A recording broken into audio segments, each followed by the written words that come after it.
Oi, gente, boa noite. Bom dia, boa tarde, boa noite. Eu não sei que hora você está assistindo esse vídeo, mas nós chegamos ao nosso penúltimo vídeo. Aê! Meus parabéns, você chegou até o final. Você tá de parabéns, meu querido. Parabéns, é isso aí. E hoje a nossa penúltima aula, aula 35, vai tratar sobre morte e eternidade. Só que eu realmente tenho uma sugestão de nome melhor para essa aula. O nome é Esperança. E aí?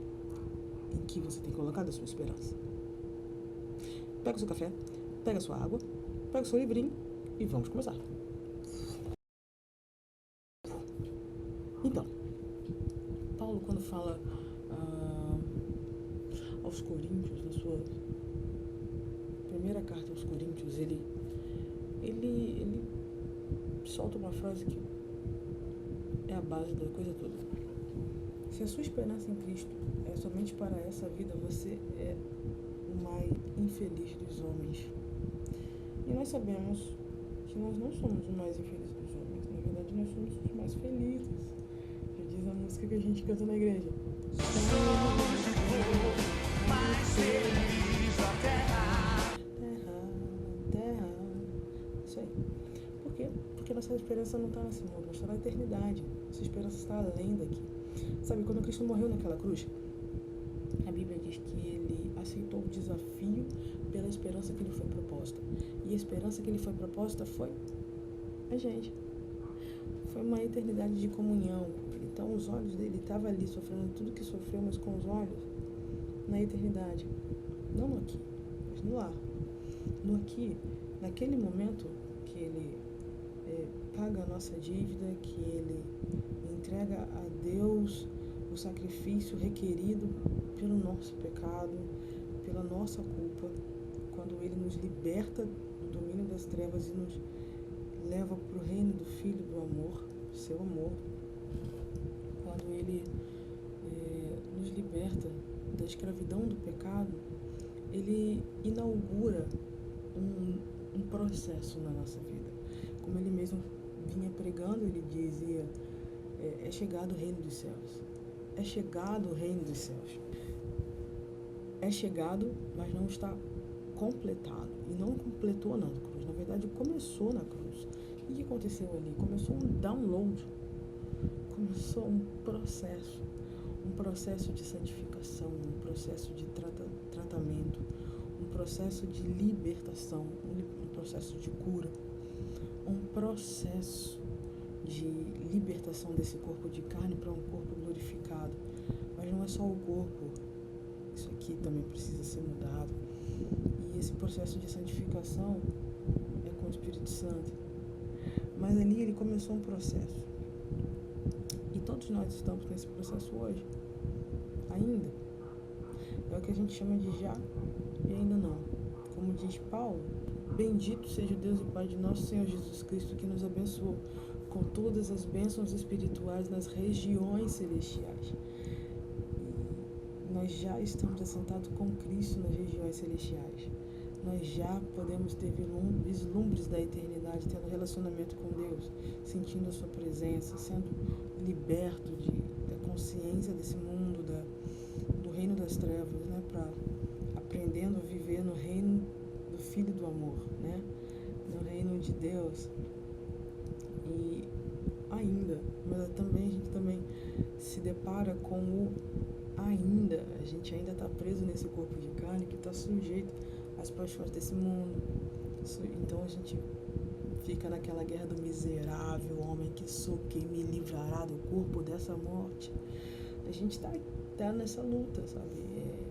A gente tenta fazer o bem e encontra em nós mesmos a lei do pecado, a lei da morte, né? Que é uma coisa que joga contra o tempo todo, no sentido.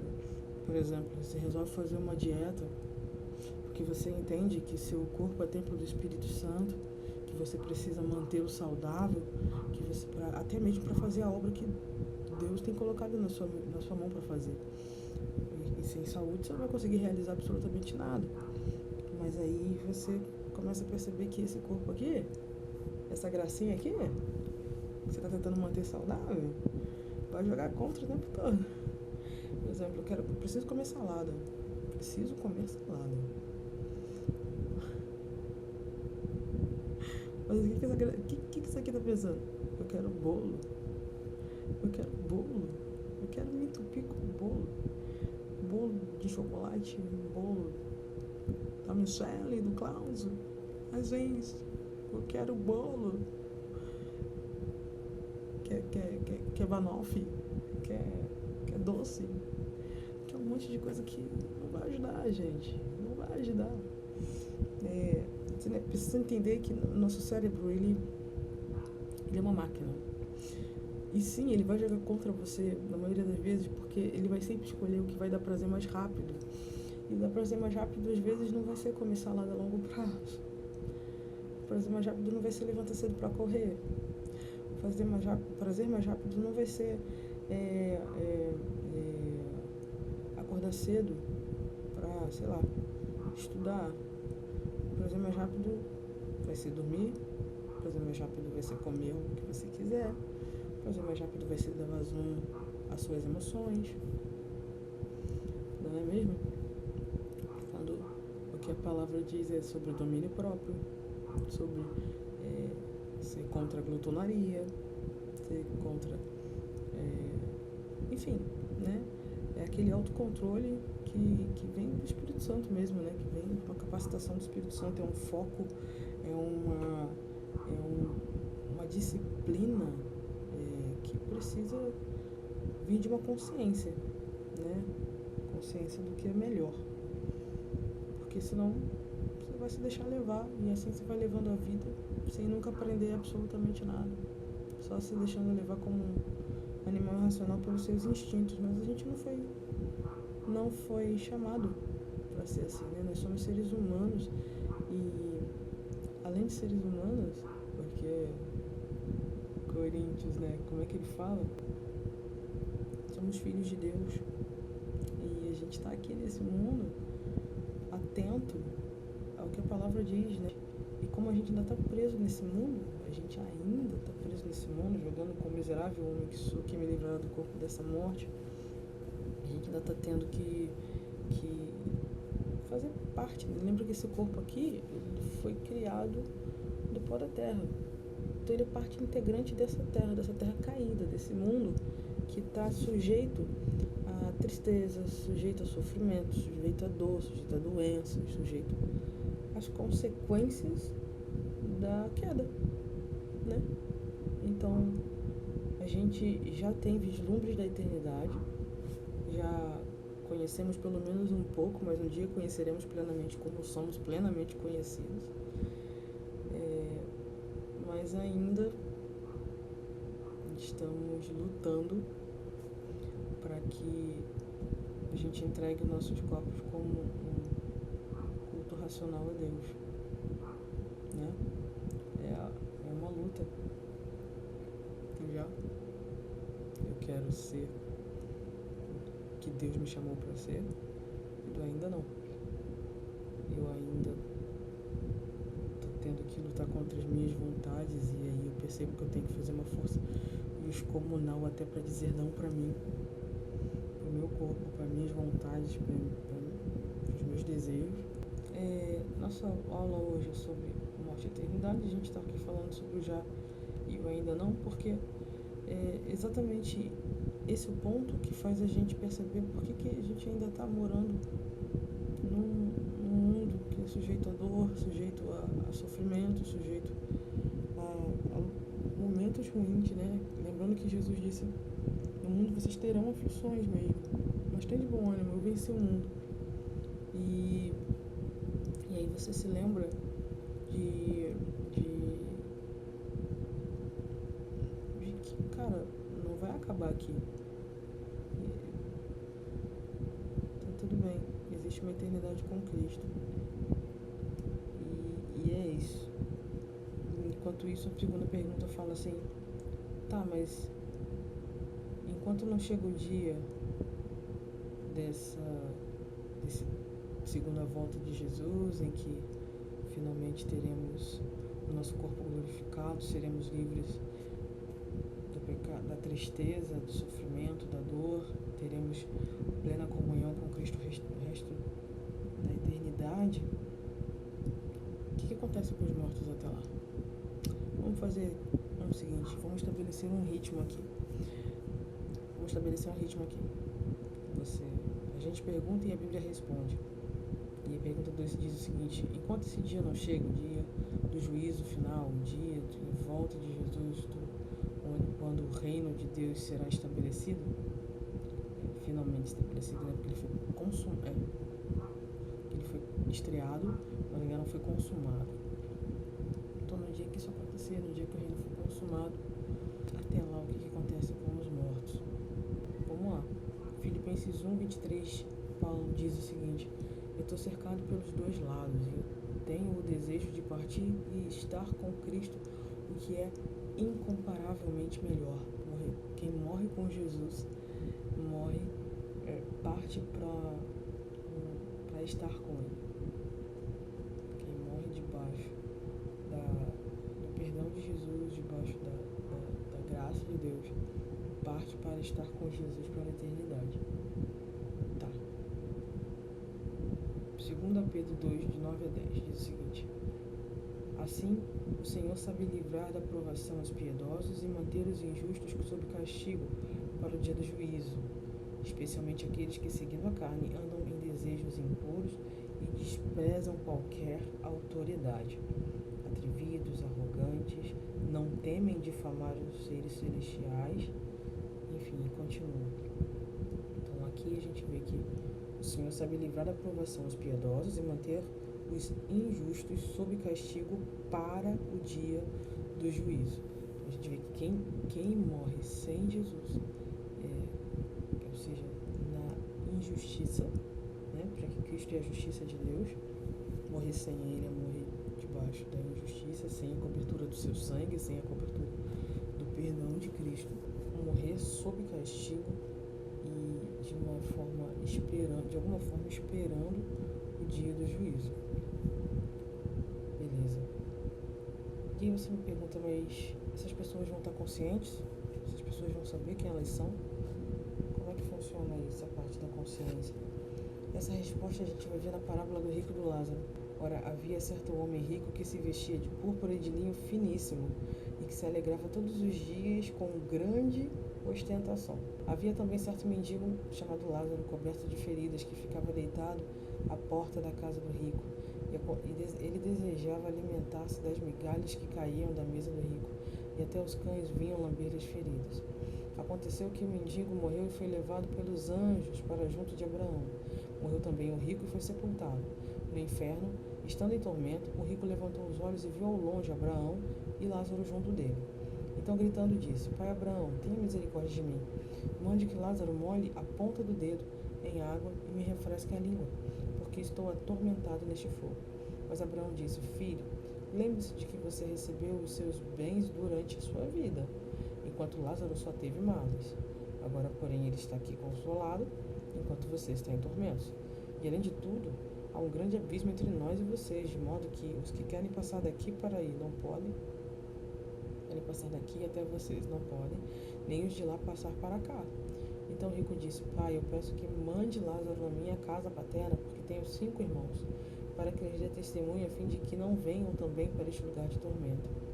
Abraão respondeu: Eles têm Moisés e os profetas, ouçam-nos. Mas ele insistiu: Não, pai Abraão, se alguém dentre os mortos for até lá, eles irão se arrepender. Abraão, porém, lhe respondeu: Se eles não ouvem Moisés e os profetas, também não se deixarão convencer, mesmo que ressuscite alguém dentre os mortos. Então a gente percebe aqui esse diálogo entre duas pessoas que já tinham morrido, que já tinham, na verdade, entre alguém que estava sob castigo esperando o juízo e que estava bastante consciente de quem ele era e o que ele estava sofrendo agora, e de que havia mais pessoas que precisavam ser salvas. Então a gente percebe aqui que essa antessala, esse lugar de espera até o dia do juízo é um lugar de consciência, até porque as pessoas, já que elas estão esperando o momento do juízo final, faz muito sentido que elas estejam conscientes, sabendo do né, como vai ser essa conversa, como vai ser essa audiência com o juiz perfeito de toda a terra. E como é que vai ser a ressurreição dos mortos na consumação do reino de Deus? Vamos lá. João 2, 28 e 29 diz assim: Não fiquem maravilhados com isso, porque vem a hora em que todos os que se acham nos túmulos ouvirão a voz dele e sairão. Os que tiverem feito o bem, para a ressurreição da vida. Os que tiverem praticado o mal, para a ressurreição do juízo. 1 Coríntios 6,2 diz: Ou vocês não sabem que os santos hão de julgar o mundo? Ora, se o mundo deverá ser julgado por vocês, será que vocês não são competentes para julgar as coisas mínimas? Jesus lhes respondeu em Mateus 19:28 agora: Em verdade lhes digo que da regeneração, quando o Filho do Homem se assentar no trono da sua glória, vocês que me seguiram também se assentarão em 12 tronos para julgar as 12 tribos de Israel. E finalmente, Apocalipse 20, versículo 4, diz assim: Eu vi também tronos, e nestes sentaram-se aqueles os quais foi dada a autoridade para julgar. Vi ainda as almas dos que foram decapitados por terem dado testemunho de Jesus e proclamado a palavra de Deus. Estes são os que não adoraram a besta, nem a sua imagem, e não receberam a sua marca na testa e na mão. E viveram e reinaram com Cristo durante 1000 anos. Os restantes dos mortos não reviveram até que se completassem os 1000 anos. Esta é a primeira ressurreição. Daniel 12:2. Muitos dos que dormem no pó da terra ressuscitarão, uns para a vida eterna e outros para a vergonha e horror eterno. Bom, o que a gente tira desses 1, 2, 3, 4, 5 passagens que a gente acabou de ler? Primeiro, a ressurreição será para todos, tanto justos quanto ímpios. Mas, segundo Apocalipse 20, elas acontecerão em momentos diferentes. Como assim? A primeira ressurreição será para os santos, para aqueles que morreram com Cristo. E tem um versículo que diz que é Pedro que afirma que o juízo começará pela casa de Deus. E aí faz muito sentido a gente ler isso em Apocalipse. João contando que primeiro ressuscitaram os santos e aqueles que estavam sentados nos 12 tronos, eles foram julgados. O julgamento começa pela casa de Deus, então eles são os primeiros a serem ressuscitados. E depois acontece a ressurreição dos que morreram sem Cristo e começa o juízo final daqueles que não aceitaram Cristo como Senhor e Salvador da sua vida, ou seja, que estão fora da cobertura do sangue de Cristo. E a gente sabe que, como ninguém é salvo pelas obras, e seus nomes não foram escritos no livro da vida, o que resta é a condenação eterna. Como é que vai ser esse juízo final? Apocalipse 20:11 diz aqui, Eu vi um grande trono branco e aquele que está assentado nele. A terra e o céu fugiram da presença dele e não se achou lugar para eles. Eu vi também os mortos, os grandes e os pequenos, que estavam em pé diante do trono. Então foram abertos livros. Ainda outro livro, o livro da vida, foi aberto. E os mortos foram julgados, segundo as suas obras, conforme o que estava escrito nos livros. O mar entregou os mortos que neles estavam, a morte e o inferno entregaram os mortos que neles havia, e foram julgados, um por um, segundo as suas obras. Então a morte e o inferno foram lançados no lago de fogo. Esta é a segunda morte, o lago de fogo. E se alguém não foi achado inscrito no livro da vida, esse foi lançado no lago de fogo. A gente percebe que todo mundo vai ser julgado pelas suas obras, enquanto o mundo vai ser julgado. Os ímpios serão julgados por sua impiedade, por suas obras de impiedade, não estarem debaixo do perdão do sangue de Cristo serão condenados à morte, enquanto que os santos, eles não serão julgados, não serão salvos por causa das obras, mas as suas obras serão uma forma de confirmação da obra de Jesus Cristo na vida deles. Porque você se lembra de Efésios 2, né? 2:10, que diz que a gente não foi salvo pelas obras, mas a gente foi salvo para boas obras, para praticá-las, as quais foram preparadas desde antes da criação do mundo. Então a gente percebe que Cristo preparou tudo isso para que houvesse uma confirmação, assim, da obra do Espírito Santo, da santificação, dessa obra de transformação de caráter, de mente, de atitude. Então as nossas obras, elas confirmam a obra de Jesus na nossa vida e elas vão dar testemunho do que Cristo fez em nós no dia do juízo final. Beleza. E tem um outro ponto, né? A gente pode pensar, tá, mas e a galera da impiedade? Será que alguém pode ser absolvido? Alguém pode alegar inocência? Alguém conseguiria dizer que, não, peraí, eu nunca ouvi falar de você, então eu sou inocente. A gente vai parar em Romanos 1, né? A ira de Deus se revela do céu contra toda impiedade e injustiça dos seres humanos, que por meio da sua injustiça suprimem a verdade. Pois o que se pode conhecer a respeito de Deus é manifesto entre eles, porque Deus lhes manifestou.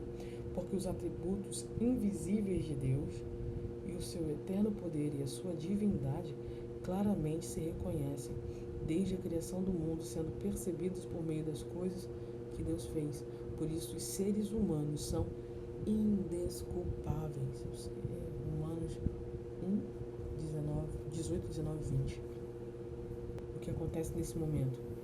A gente precisa entender que não tem como alegar inocência, né? A criação, a natureza criada dá testemunho de que há alguém por trás, uma cabeça pensante por trás, algum criador, né? Porque é complexo demais, tudo não dá para vir do nada. O cosmos tende ao caos, a vida tende ao caos. O seu quarto tende a ficar mais desarrumado do que arrumado. Você precisa exercer um esforço para manter ele arrumado. A coisa tende a explodir, ao caos. E como é que a gente pode dizer que uma coisa tão complexa como a natureza, como a máquina do corpo humano, como a cabeça, enfim, foi criada do nada? Não tem como, né? Enfim, os atributos invisíveis de Deus e o seu eterno poder e a sua divindade claramente se reconhecem desde a criação do mundo, sendo percebidos por meio das coisas que Deus fez. Por isso, os seres humanos são indesculpáveis. Mas por que tanto justos e ímpios terão de passar pelo juízo final? Exatamente porque esse momento revela tanto a graça como a justiça de Deus. Os que estão debaixo do sangue de Cristo, quanto aqueles que não estão, eles revelam duas faces da natureza de Deus: a sua graça, a sua infinita graça de amor e perdão, e a sua justiça, né? Deus é justo e ele não poderia deixar passar o pecado de maneira nenhuma, tanto é que Cristo morreu para pagar o preço por esse pecado. E ela não poderia ser deixada de lado de maneira nenhuma. Então esse momento trata da própria exaltação da glória e da majestade de Deus. Os dois destinos, eles são consequências da submissão e da insubmissão a Deus. Os que creem em Jesus Cristo e por ele foram justificados e santificados foram sendo aperfeiçoados pelo Espírito Santo nesse processo de santificação e vão viver com ele uma eternidade para louvá-lo, servi-lo, adorá-lo eternamente. Agora, aqueles que rejeitam a Deus aguardarão o salário definitivo do seu pecado. E o salário do pecado é a morte, a ausência de Deus. Porque Deus é a fonte da vida, Deus é a fonte de toda satisfação, Deus é a fonte de tudo que traz algum gozo, alguma alegria. Enfim, quando existe a ausência de Deus, existe a ausência de paz, a ausência de satisfação, a ausência de alegria. Então, tudo que sopra é tormento, sofrimento, dor. O salário do pecado é a morte.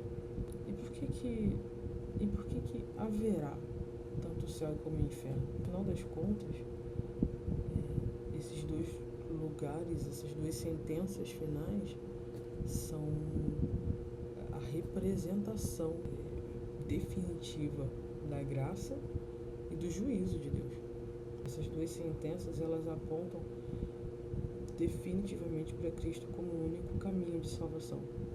Apontam para como uma única alternativa, sabe? Eu sou o caminho, a verdade e a vida. Fora dele não há verdade, não há caminho e não há vida. Só há o quê? Tormento, dor, ira de Deus. Então, fora de Cristo só existe ira de Deus. Então é isso, pessoal.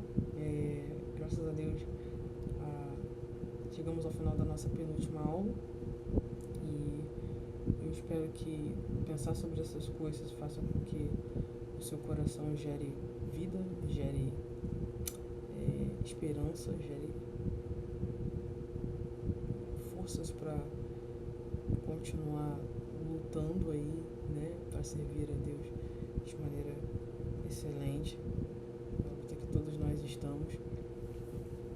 E que Deus abençoe sua vida. Eu quero orar por você nesse momento, orar por todos nós, na verdade. Querido Senhor, eu quero te glorificar, eu quero agradecer, porque pela tua infinita bondade o Senhor nos alcançou, pela tua infinita graça, misericórdia, o Senhor nos chamou para perto, e o Senhor nos promete, o Senhor nos garante vida, o Senhor nos trouxe do reino, nos libertou do império das trevas e nos trouxe graciosamente para o reino do Filho do seu amor. O Senhor nos deu vida, o Senhor nos preparou para viver as obras que o Senhor preparou antes da criação do mundo. Espírito Santo, usa as nossas vidas, meu Deus. Capacita-nos a viver na verdade da Tua Palavra e santifica-nos e aperfeiçoa-nos e nos prepara para o dia do juízo, nos prepara para encontrar contigo, nos prepara para estarmos prontos para Ti, para cumprir o Teu propósito, para fazer a Tua vontade, para estarmos prontos para passar a eternidade contigo. Nos ensina a Te adorar em espírito e verdade, a Te amar de todo o coração e a Te servir com excelência, com a nossa vida, de todo o coração, sabe? Não por segundas intenções, não com o interesse no lugar errado, mas ensina-nos em nome de Jesus a Te amar, Te agradecer de todo o coração, Te ser fiel de todos os dias da nossa vida. Então, glorificamos o Teu nome porque sabemos que a obra que o Senhor começou, o Senhor é fiel para terminar. Eis-nos aqui. Obrigado, Senhor. Obrigado por esse tempo de CETEB, que o Senhor possa abençoar a vida de cada um dos meus irmãos e levá-los a um conhecimento cada vez mais pleno do Senhor e da Sua palavra. Eu Te glorifico, Te exalto, Te agradeço. Em nome de Jesus. Amém. Deus te abençoe. Meus parabéns. E não desista porque agora só falta uma aula.